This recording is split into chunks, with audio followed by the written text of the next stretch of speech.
Hello friends, welcome to science vision classes. मैं Anuj Kumar Sinha science vision classes में आपका स्वागत करता हूं। मैं आज आपको मेंस्ट्रुअल साइकिल के बारे में बताना चाहता हूं। तो सबसे पहले बात, मेंस्ट्रुअल साइकिल होता क्या है और यह किस में पाई जाती है। तो मेंस्ट्रुअल साइकिल, जिसका शाब्दिक अर्थ मासिक चक्र या रज चक्र या आवर्त चक्र के रूप में जाना जाता है, और यह साइकिल, अब बात आती है साइकिल होता क्या है। तो साइकिल एक ऐसा प्रोसेस होता है जो एक रिपीट होकर संपन्न होता है।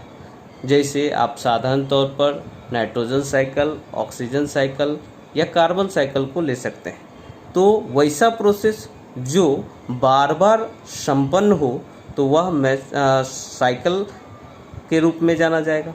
और मेंस्ट्रुअल साइकिल भी रिपीटेड प्रोसेस होता है, और यह प्रोसेस जो एक लैटिन वर्ड मेंसिस से बना हुआ है, जिसका शाब्दिक अर्थ माँ होता है। और यह प्रोसेस मादाओं में, जो कि प्राइमेट्स मादा होते हैं, जैसे मान लेते हैं लंगूर या मनुष्य, तो उन मादाओं में यह प्रोसेस बार बार होते हैं, जो औसतन प्रति 28 दिन के बाद उसके पूरे जीवन काल में रजोदर्शन से लेकर रजोनिवृत्ति तक केवल गर्भधारण काल को छोड़कर संपन्न होती है। तो बात आती है रजोदर्शन क्या होता है और रजोनिवृत्ति क्या होता है। तो रजोदर्शन का मतलब रज का दर्शन। जब किसी फीमेल्स में फर्स्ट टाइम इस प्रोसेस का शुरुआत होता है एज ए 12 to 15 ईयर्स में, तो उस प्रोसेस को, जिसे मेनार्क कहते हैं या रजोदर्शन कह सकते हैं, और जब यह पूरी तरह से महिलाओं में समाप्त हो जाती है तो वह 45 से 50 ईयर्स में, तो उसे रजोनिवृत्ति कहते हैं और इसे मेनोपॉज भी कहते हैं। तो मेनार्क से मेनोपॉज तक की जो अवधि होती है वही मेंस्ट्रुअल साइकिल कहलाती है, और यह केवल पूरे जीवन काल में गर्भधारण काल को छोड़कर ही होती है। इन दिनों यह प्रोसेस बंद होती है, और इस प्रकार की जो प्रोसेस होती है यह कुछ हार्मोन्स, जैसे अंडाशयी हार्मोन्स या गोनेडोट्रोपिन्स हार्मोन्स के द्वारा नियंत्रित होती है।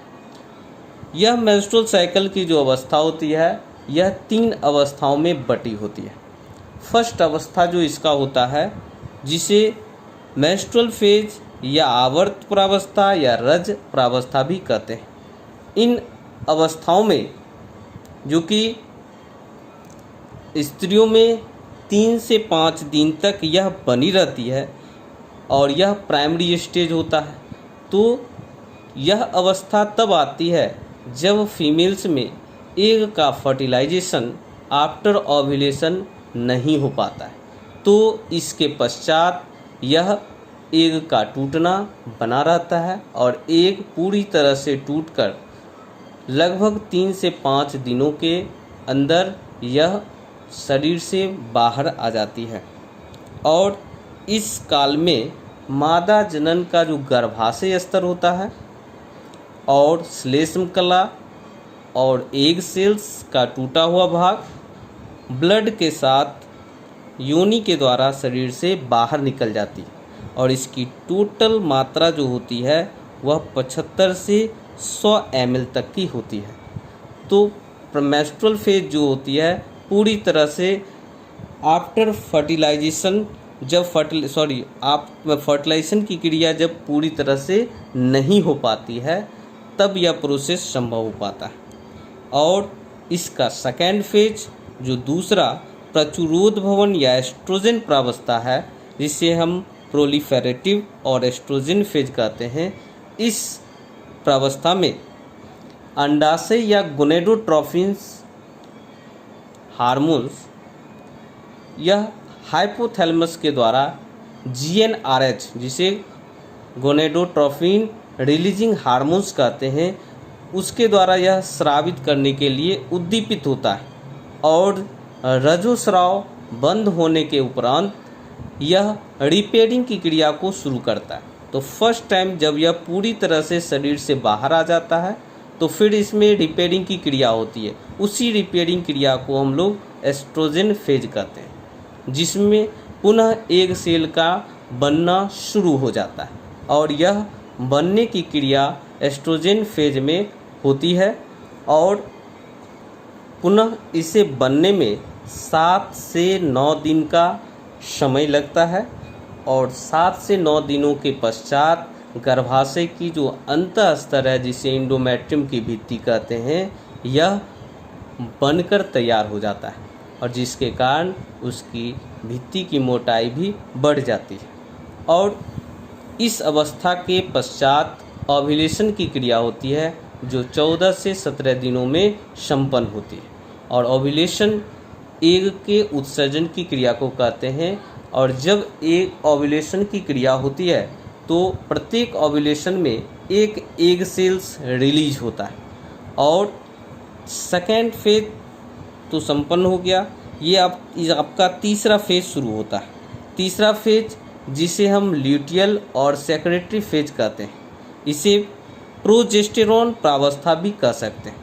यह मेंस्ट्रुअल फेज और प्रोलिफेरेटिव फेज के बाद की अवस्था होती है, जब एग पूरी तरह से ओव्यूलेट हो जाता है। पुनः जब इसका फर्टिलाइजेशन होता है तो यह प्रोजेस्टेरॉन नामक हार्मोन को स्रावित करेगा, जिसे प्रेगनेंसी हार्मोन भी कहते हैं। प्रोजेस्टेरॉन हार्मोन के सेक्रीशन होने से पुनः गर्भाशय की जो भित्ति होती है वह मोटी होने लगती है और किसी कारणवश अगर एग फर्टिलाइज नहीं होता है तो पुनः टूटने की क्रिया शुरू हो जाती है। अतः ये अंडोत्सर्ग के बाद आरंभ होता है और इस दौरान इसमें 2 प्रकार के परिवर्तन होते हैं। सबसे पहला परिवर्तन कॉर्पस ल्यूटियम का निर्माण होता है और यह कॉर्पस ल्यूटियम जब ओवरी से एग सेल रिलीज होकर फैलोपियन ट्यूब में चला जाता है तो जो रेस्ट पार्ट उस सेल्स का बचता है उसी से वह डेवलप करके कॉर्पस ल्यूटियम का निर्माण करता है और यह LH के प्रभाव के कारण संभव हो पाता है। इसमें टूटा हुआ ग्रेफियन फॉलिक्यूल्स अब कॉर्पस ल्यूटियम का निर्माण करेगा, जो मुख्यतः प्रोजेस्टेरॉन और कुछ मात्रा में एस्ट्रोजन हार्मोन स्रावित करता है। तो प्रोजेस्टेरॉन हार्मोन्स, जिसे प्रेगनेंसी हार्मोन हम लोग कहते हैं, इसी हार्मोन की मदद से पुनः गर्भाशय की अंतः स्तर में वृद्धि होने लगती है। अब दूसरा गर्भाशय अंतः स्तर क्या होता है? तो जो एंडोमेट्रियम की भित्ति होती है, गर्भाशय का जो स्तर होता है उसे 3 भागों में हम लोग बांटते हैं। सबसे जो बाहरी स्तर होता है उसे पेरीमेट्रियम कहते हैं, जो मध्य भाग होता है उसे मियोमेट्रियम कहते हैं और जो लास्ट अंतः भाग होता है उसे इंडोमेट्रियम कहते हैं। आपको एक डायग्राम के द्वारा हम समझाते हैं, इसे अच्छे ढंग से समझिए। ये एक डायग्राम है जो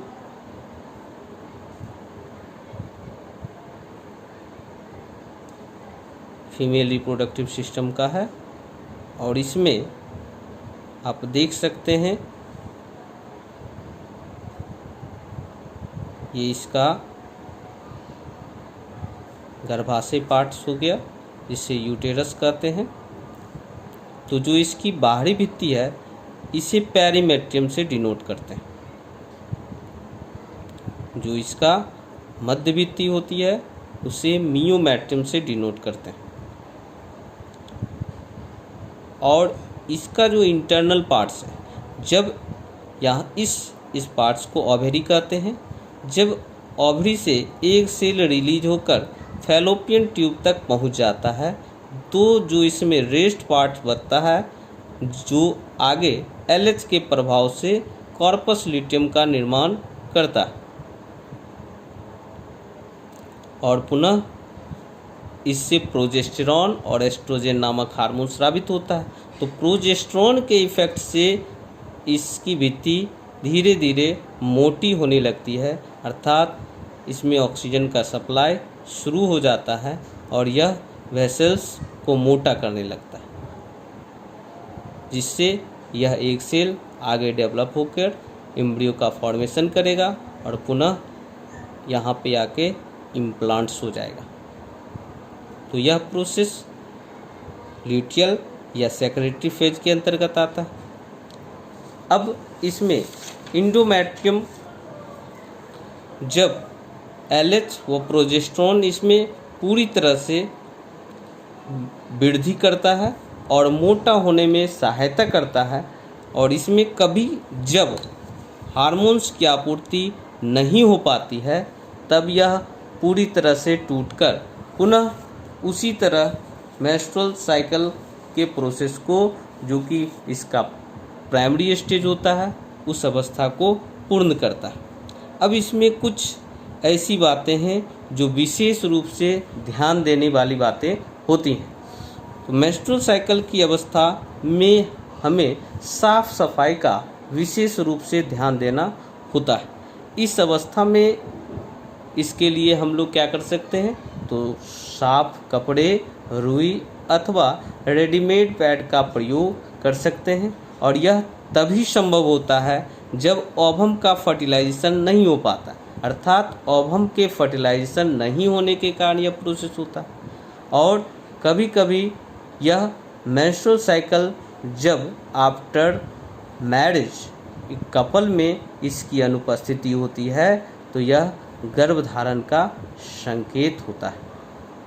इसमें कुछ हार्मोनल एक्टिविटीज होते हैं, जो हार्मोन्स जैसे आपका FSH, LH और कुछ ओवेरियन साइकिल्स के द्वारा स्रावित होने वाली हार्मोन्स हैं, एस्ट्रोजन, प्रोजेस्टेरॉन, जो कि इन सारे मेंस्ट्रुअल साइकिल में इसकी सारी एक्टिविटी को करने में मदद करती है। अब आपको एक डायग्राम के द्वारा हम दिखाते हैं कि यह प्रोसेस किस प्रकार से संपन्न होता है।